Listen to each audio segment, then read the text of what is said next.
Welcome to the Words from the Vine. There was a time in the distant past where I used to have the occasional conversation with a therapist. Now, I know what you're thinking there, but he wasn't my therapist, he was just a therapist I saw on occasion. Well, this therapist, knowing that I have an interest in psychology and I read a great deal, decided to give me lists of books to read. One such book was written by a guy called Marius Romme, and it spoke about schizophrenia specifically and the treatment of it. One particular part of the book always struck me and always stayed with me.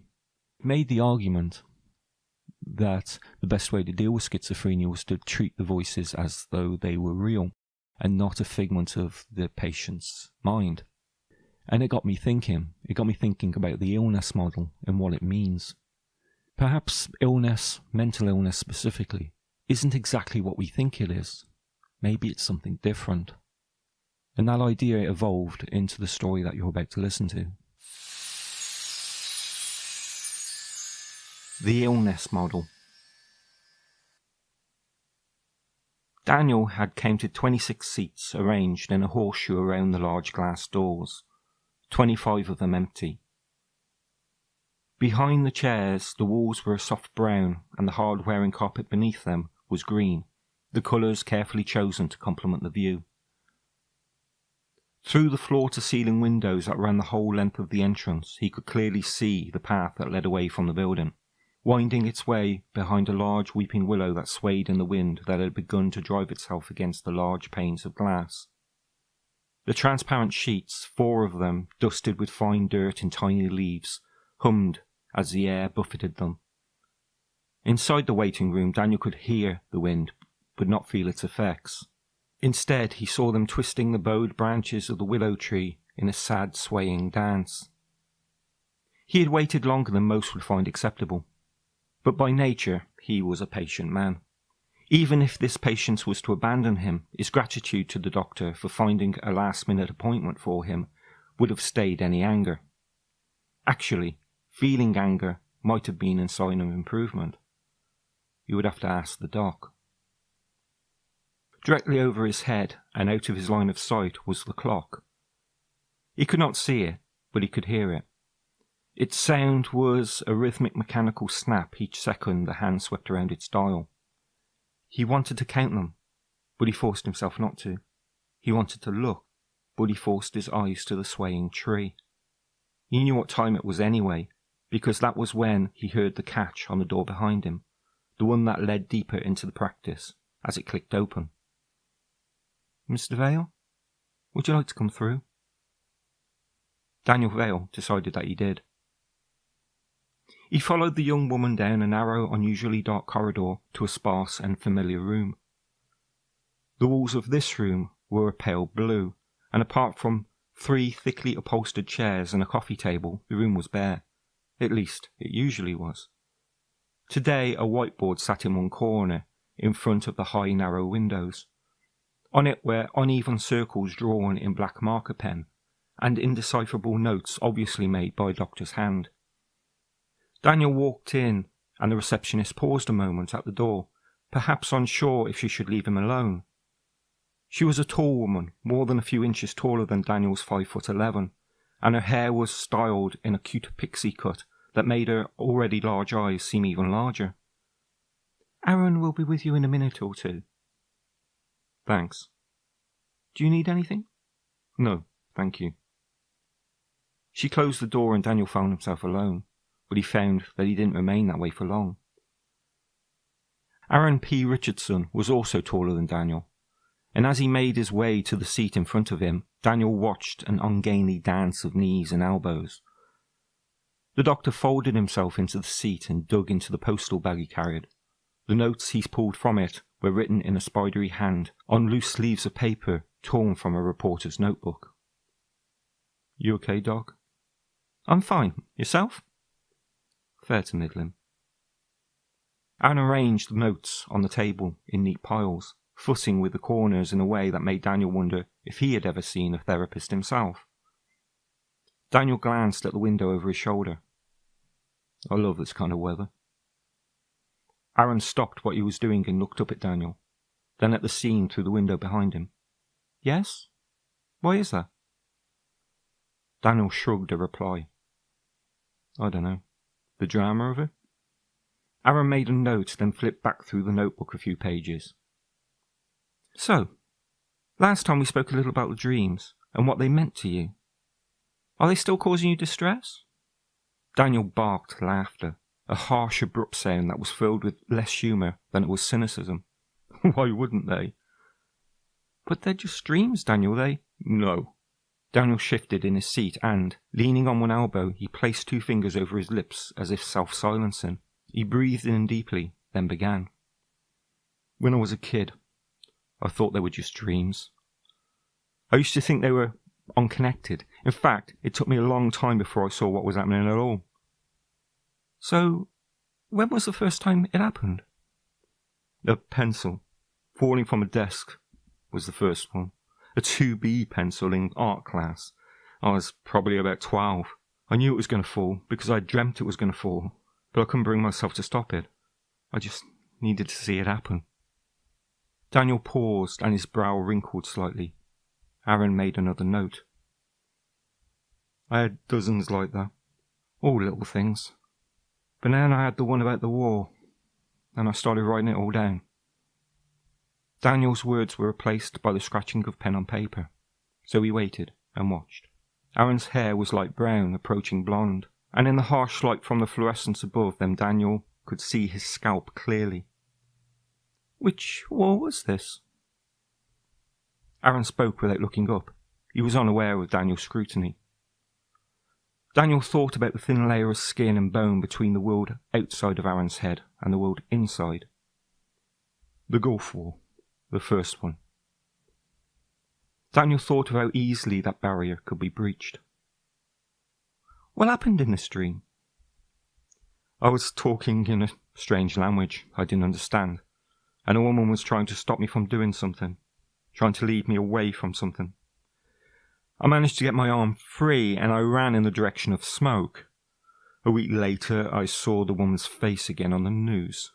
She was screaming over the body of a man. Some time ago, Aaron shuffled through his notes. Last month, we were talking and I suggested you read The Probability Principle. Did you?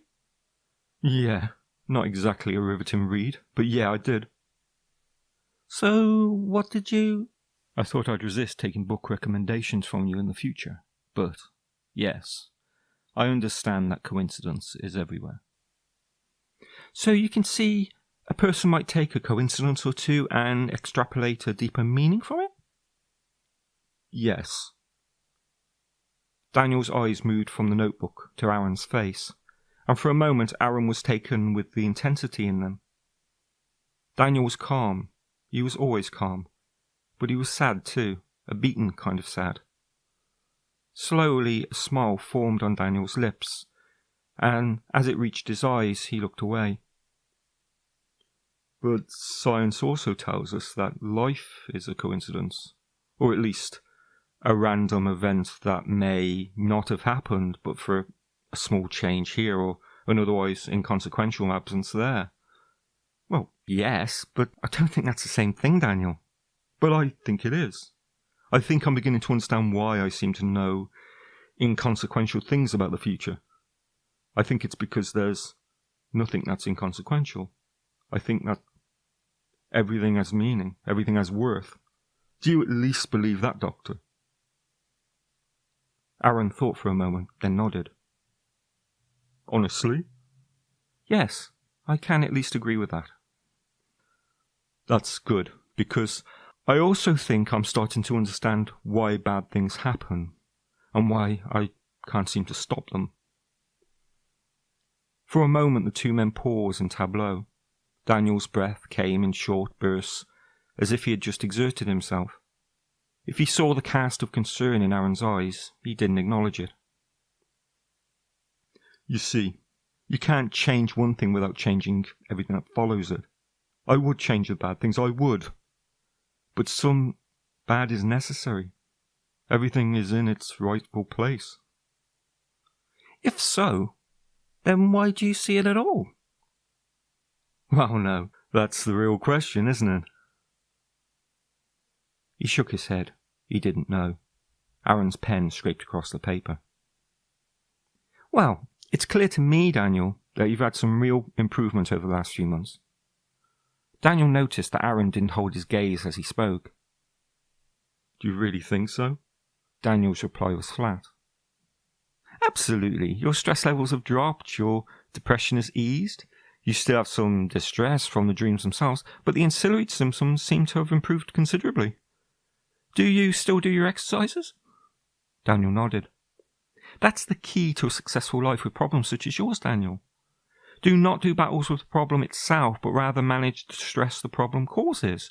Perhaps then the root of your issues will present itself to you. You ever hugged a tree, Doc?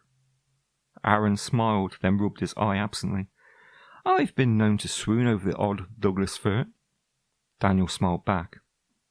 The dreams are real. Again, Aaron smiled, and Daniel wanted to scream. Instead, he leaned forward and said 2 words as clearly as he could. It happens. Aaron nodded, his face still filled with his good-natured certainty. We'll talk about it next time. Can you make 2 weeks? Aaron searched through his papers, not finding what he was looking for. I have no appointment slips. Do you need one for work? Daniel nodded. 1 moment. I'll just go and get one from Marnie. Aaron rose and placed his notebook on the table before leaving the room. Daniel waited, then leaned forward and plucked the paper from the tabletop. Across the page, in a near indecipherable scrawl, were blocks of notes, each meticulously time-stamped. At 14:30 on the 12th of May, Daniel can make out the word delusional. A week later, he can see paranoid, and today he saw the words possible schizophrenia. Daniel smiled, that smile that didn't reach his eyes, and then placed the book back where it was. After a moment's inspection, he nudged it slightly until it was in exactly the same position from which he took it. He sat back. In the silence, the wind outside moaned like a bad dream. His eyes would not move from the notes, and his mind would not move from what he saw written in them. Would he know if it was all true? Would he see his delusions as real, despite the cracks in logic that threatened to tear them apart? Was it a delusion to believe, or was Aaron's denial of it a delusion? Is life just a dream within a dream? The door opened and Aaron returned, a small card in his hand, defaced with his indecipherable scrawl. Daniel took it. What's Marnie short for anyway? He heard himself say, his voice distant and maddeningly normal. I don't know. I'll ask her, was the reply, upbeat and filled with all the insincerity inherent in Aaron's profession. Daniel rose. I'll see you later then. 2 weeks. Yeah, 2 weeks. Daniel moved to the door and felt the moment click into place. He had to speak, even if the words fell on deaf ears. Sometimes bad things happen, but then we find they are the start of something good. It starts something or stops something or sets something in motion that needs to be done. Sounds rather like therapy, doesn't it? Yeah, I guess it does. Daniel smiled that smile that didn't reach his eyes. It won't hurt for long. Aaron hesitated. You're getting better all the time, Daniel. For a moment, it seemed as if Daniel intended to say more. Then his eyes moved over the small room to the world through the window. Aaron followed Daniel's gaze. Daniel? But Daniel had already gone, leaving the door open and Aaron staring after him, a thinking statue, more than a little confused. Aaron moved to the door. Marnie? Can you send Mr. Tedstone through, please? The branch tapped against the window pane behind him, as the window moaned its complaints. What had captured Daniel's attention? Aaron looked the room over and watched the trees in the gardens outside sway. He didn't see the man enter the room behind him, a large man, in an equally large overcoat, dotted with dirt and worn to threads at the elbows. The man's hands were buried in deep pockets, his shoulders hunched as if still battling against the wind outside. Feeling a presence, Aaron turned to greet his visitor, offering his hand, his visitor reaching to take it. "Mr. Tedstone, how are—" Aaron saw something glint as Tedstone's hand moved from the pocket of the overcoat. Then he felt a blow to his ribs under his outstretched arm. He thought he had been hit. He thought Tedstone had punched him. But he remembered the glint of steel, and when he felt the hot warmth against his side, he knew something far worse had happened. Then he saw the glint again, this time tinged with red, and he felt the blade pop through the flesh of his stomach. It's as if his flesh began to resist, only to accept the blade like a reluctant lover. Then the pain hit, and his legs disappeared beneath him. The floor rose up and struck the side of his head, and the colour drained from his vision. Tedstone, suddenly lacking any definition, walked from the room, and Aaron was suddenly doubtful he was ever really there. He was a blur, as blurred as the world around him. Was everything always so difficult to understand? He heard a woman's distant scream. "My God! Oh my God! Someone phone an ambulance! Phone an ambulance!" The sounds around him became muted. Marnie's voice, that was a woman's name, Marnie, floated away. Aaron remembered a man's voice now. "I think everything has meaning, everything has worth." Slowly Aaron moved his head to the side, the branch of a tree brushing against the window. The sound was familiar and soothing, and Aaron decided it was time to close his eyes. You can't change one thing without changing everything that follows it. The tree branch tapped against the window, and the wind howled. Everything is in its rightful place. Over the sound of the wind and the tapping of the unseen branch, Aaron's world faded to black. The darkness didn't hold. Sounds and images interrupted it. The interruptions were sporadic at first, merely flashes of light or murmurs of sound. There were occasional images he could describe, the corner of a window, a hand hovering close to his face, but mostly it was a haze of light. The sounds were different, and they were nearly always the same. It was a man's voice, but the words he spoke did not make any sense. Aaron knew he didn't have the knowledge to understand, but he thought he could perhaps acquire it. Sometimes there was another voice, one he recognized and one he knew belonged to the person whose hand would sometimes squeeze his own in solidarity. When he could, he knew he would have to thank her. When he woke, the first thing he saw was the brightness of the sun streaming in through the large windows. Outside, a band of grass stood between the hospital and the road, and the sounds of the cars were little more than a whisper. He found comfort in the sound. Marnie was there beside him. Her eyes were rimmed with red, and her usually perfect hair was dishevelled, but she was a beautiful sight. He tried to speak, but his lips wouldn't work, and she tried to reply, but the words she produced were unintelligible. She left in a whirlwind and returned having caught a doctor up in it. The doctor looked at this and prodded that, and spoke words that sailed too far over Aaron's head to sink in, then left. The sun disappeared behind the buildings before he began to speak. It hurt when he did. His chest burned, and his stomach felt tight enough to tear if he took too deep a breath. He asked his question. "What happened?" Marnie pulled her chair close and gripped his hand in her own. The feeling felt familiar, and Aaron felt the pressure in his chest lessen.